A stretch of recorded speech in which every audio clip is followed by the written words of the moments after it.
I'm executive director of the People, which is a coalition of parents, state legislators, and grassroots activists working at the state level to add a parental rights amendment to state constitutions. Our efforts at the state level are working in tandem with the federal efforts here represented by this legislation to guarantee the rights of parents. As you can see, it seems the parental rights battle has begun at the federal level. And I'm joined again by a key player, Paul Webster, legislative assistant to Congressman Steve Largent. Also joining us is Greg Erken, of the People's executive director, and Rebecca Bacchino, a parent who became fed up with her children's education and began to research why her fight to change things seemed so hopeless. Thank you for being with us. Greg, your group has been working at the grassroots level to get behind this piece of legislation. How is that working, but why did you get involved? Well, Of the People's been working for about 2 years now, as you say, at the state level, working to add a parental rights amendment to state constitutions. And we're also working with Paul and Congressman Steve Largent, who is Of the People's National Vice Chairman, in support of the federal statute.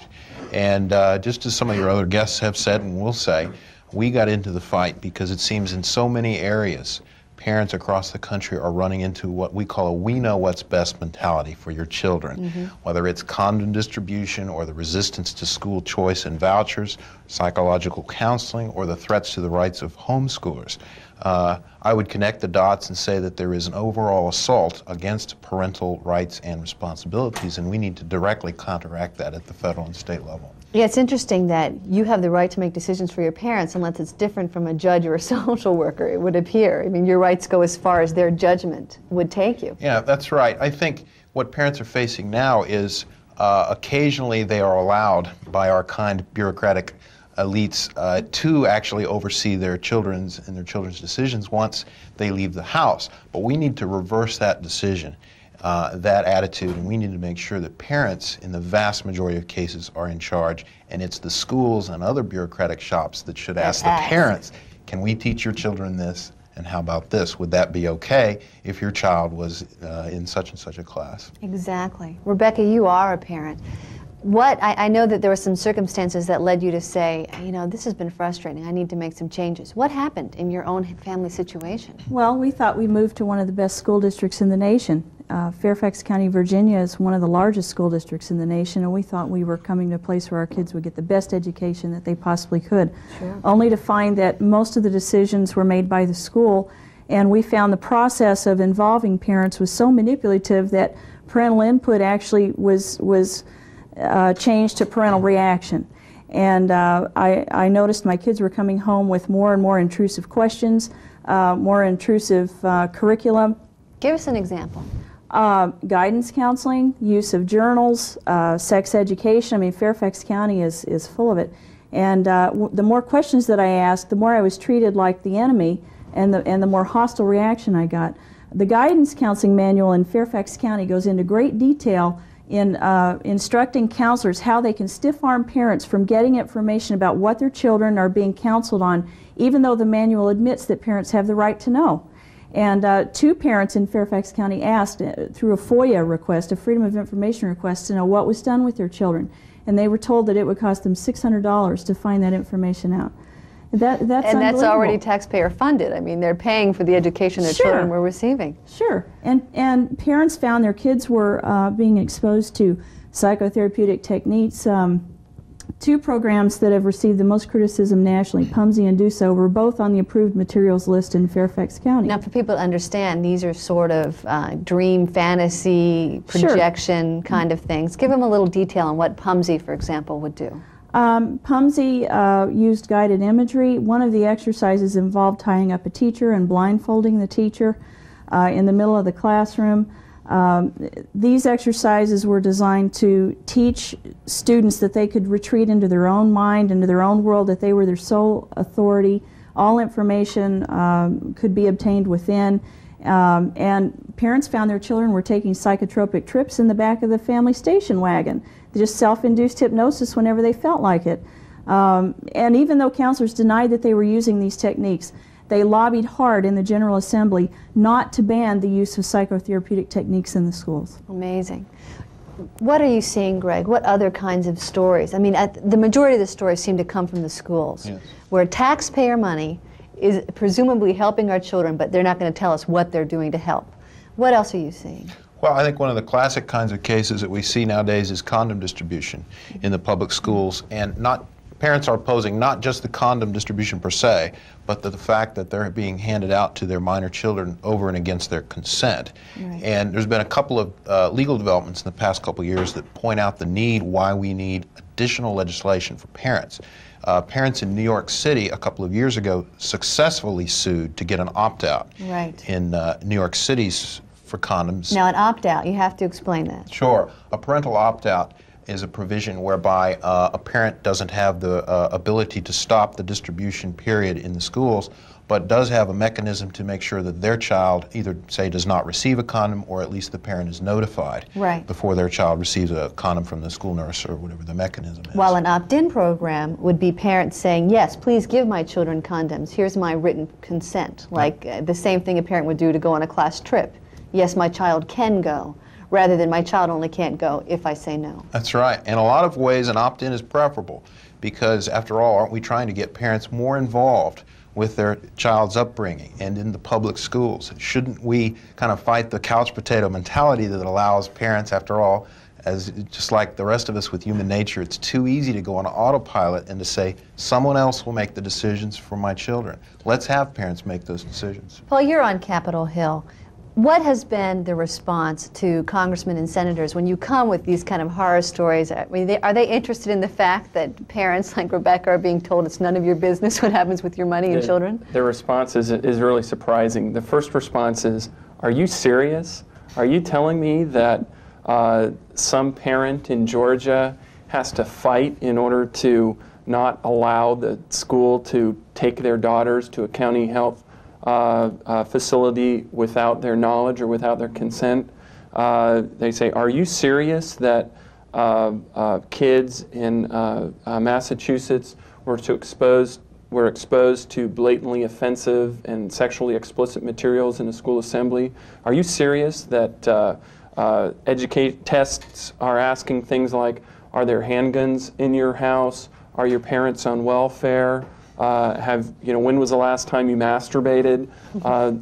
They can't believe that this is the state of the relationship between their community government, their schools, which for the most part has the greatest government access to children, and parents. And the other thing that is hard to believe, that I like to point out to legislators on Capitol Hill, is why is it that so many of these state and local governments are so willing to go to the mat for some of these things that seem so silly and so peripheral to the education process, when national statistics are replete with examples of illiteracy, inability to fill out job applications, remedial education in college of basic mathematics.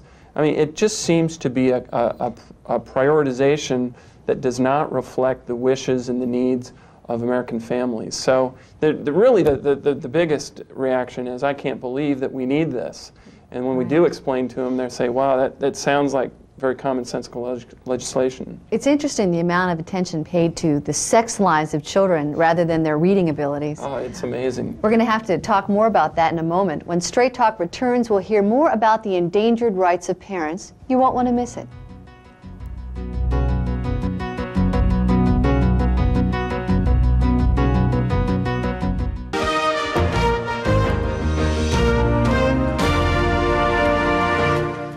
We're back with more Straight Talk from the Family Research Council. I'd like to welcome our guests back to the show: Paul Webster, Legislative Assistant to Congressman Steve Largent, Greg Erken, of the People's Executive Director, and Rebecca Bacchino, whose life as a parent was affected by this key issue. Rebecca, you were saying that in your discussions with parents, there's a lot of misconceptions about parental rights. What are you finding?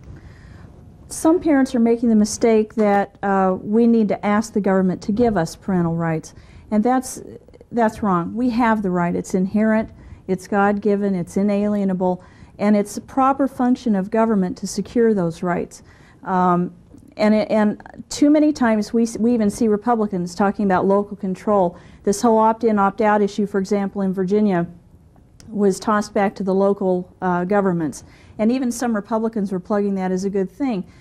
I'd like for legislators and governors and mayors to understand that parental rights is not subject to local negotiation. It's inalienable, it's inherent, it's our right, and it's proper function of government to secure those rights. And you were saying that sometimes government plays the race card in being against opt-ins, for example, which empower parents. How do they do that? The Virginia Education Association and the NEA love to argue that because some families don't speak English or have other cultural barriers, they would not necessarily understand enough to make a decision to opt in to a program. By their own logic, then, they also have to admit that they wouldn't understand enough to opt out. And if our long-range vision for education is truly lifelong learning, shouldn't we do all we can to lift parents up to the point where they can make an intelligent decision for their children? I don't happen to agree with the statement that minority families are incapable of making decisions for their children. I find minority families to be some of the most interested in their children's morals and values and education of all. And I disagree with Virginia Education Association and the NEA in that assumption. But we really should take a look at opt-in as the preferred method of obtaining parental consent. I mean, you can walk into an emergency room and have a surgeon go ahead and operate on your child unless you told him no. Exactly. And we shouldn't have it that way in the schools either. As a matter of fact, the research would indicate that minority parents are even more conservative and concerned, and Yes. Perhaps the education establishment knows that, which is why they use them to get out of asking. Sure, absolutely. What's been your experience, Greg? You're spearheading this state by state. What are you finding as parents go to their legislators and say, we want some action?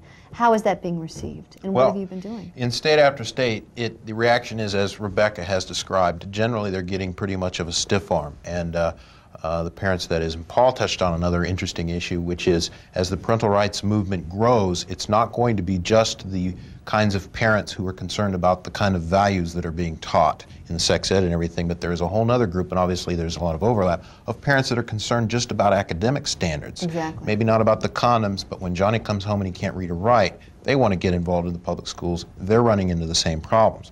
But help is on the way, because Of the People right now has launched a number of efforts in the states to put our simple amendment, which says the right of parents to direct the upbringing and education of their children shall not be infringed, into state constitutions. How many states are you in right now? We are active in 28 states, and we've got a lot of interest in the other ones. We're going to ballot by a citizen initiative in the state of Colorado.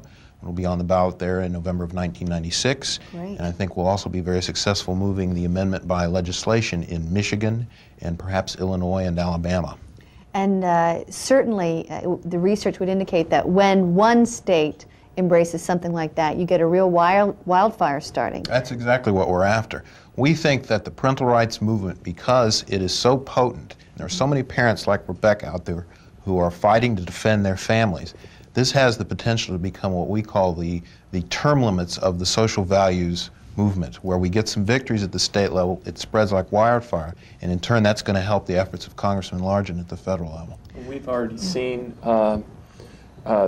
state legislators begin to propose, in Indiana, the State House just passed a statutory parental rights bill that was not a state constitutional amendment, but Indiana, Alaska, Washington State, Kansas, I believe. There's a number of state statutory efforts that are going on, because it seems odd that we have to argue the point for something that is so common sense as to parents, you're good parents, right. You have the best interests of your children at heart, please go about your business, we bless you, we support you, do your thing. And it's kind of funny. In a country where an accused murderer is innocent until proven guilty, and parents are held in suspicion, almost guilty until proven innocent. And it really does smack to the very foundations of what the United States is all about. Our Constitution guarantees that we have certain civil liberties that are fundamental. We have the liberty to speak. We have freedom of religion. We have the liberty to believe. We have the liberty to exercise in the press, in the media, the Supreme Court has already said that 70 years ago was the last time they iterated this, that parents have the freedom to raise their children free from governmental interference or intrusion. So what we're really talking about, and what underlies all the discussions about today's social problems, is the constitutionality of the freedom for people to live as they choose, to live without overarching governmental intrusion. You know, the interesting thing back is, if we look back 200 years at a different time in history, the people of this land revolted against a government that was too intrusive, that was too tyrannical, that stiff-armed their citizenry. So it's taxation without representation. Exactly. Now we're having parenting without representation on the local and the state level. Greg, are you all concerned about legal challenges, constitutional legal challenges, and how are you preparing for them? Well, first of all, as Paul mentioned, we are codifying something that the Supreme Court said, as he mentioned, 70 years ago, and which the court has never overturned. What we're doing is bringing it out of some law clerk's file that nobody sees, and you kind of, parents have to hope that judges will remember these cases and apply them correctly. We are exercising the right of the people, hence our name, to move parental rights sort of out of the ether from some of those rights that everybody instinctively knows they have, and putting it in black and white. That's something that the people always have a right to do, and the U.S. Constitution and the state constitutions always speak of enumerated and unenumerated rights. Exactly. And all we're doing is moving this one from the back burner because it's being forgotten by too many bureaucrats and judges, and saying, hey, we want it in black and white now. The time is right to add it up there with free speech and the freedom of religion. Rebecca, is this conversation giving you more hope or more fear? You know, do you see any light at the end of the tunnel? Definitely more hope. I mean, this Congress is finally, for the first time, I feel like we have a chance to really do what parents have been crying for a long time. And I don't know about you, but I don't want the village raising my child. Yeah, that's right. And it's the socialist mindset that says if you're against a government providing the service, you're somehow against the service being provided at all. I want to be free to do what I can do for my children and provide for them what I can provide. Do you know what's interesting about that "it takes a village" comment is in context, and we're talking about Hillary Clinton's book "It Takes a Village," where she argues that we need more government to raise successful kids. The African proverb comes from the context that when the families break down, or the men leave the family, or they've gone off to war and been killed, it takes a village to make up for broken families, not it takes a village. Exactly. And it would be one thing, again, you could take that slogan, and in proper context it would be okay. For example, if the village were not undermining what the parents are teaching their children. The problem is when your child leaves home, they might encounter something in the movies or in the pop culture, which has gotten a lot of attention, which undermines parental authority. What we need to do is shine the light on, too often it's our own government, through our tax dollars in the schools that are doing some more of that. The village is on the attack. We've got a couple seconds left. What's one last thing you'd like people to understand about this issue, very quickly? They need to get involved. Parents, you know, the price for freedom is eternal vigilance, and parents are going to have to quit the country clubs and the golf games and get into the PTAs, get on the school boards. They're going to have to take a more active role in their children's lives and in their education than they're doing now. Thank you so much for being with us. When we return, Straight Talk shows you a bit of Gary Bauer's appearance on CNN's Morning News discussing another hot issue, welfare reform. Don't go away.